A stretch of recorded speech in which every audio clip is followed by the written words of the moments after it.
Hi there, I'm going to show you how to change the battery on this key fob. This is out of a Jeep Gladiator, and the only thing you need is a flat blade screwdriver and then also your replacement battery. This takes a 2450, and you can get these on Amazon. They're very inexpensive. There's a link below right in the description that will take you straight to Amazon and you can get what you need. Okay, so all you really need to do is on the end, this end, there's a little indentation, so just push and twist and then kind of pry that up a little bit.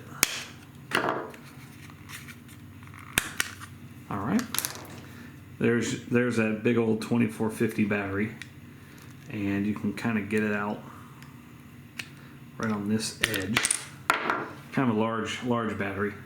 Okay, so to put this back in, get your new battery, put it in like that, make sure the plus side's facing up, and then give that a good squeeze, and you're back in action.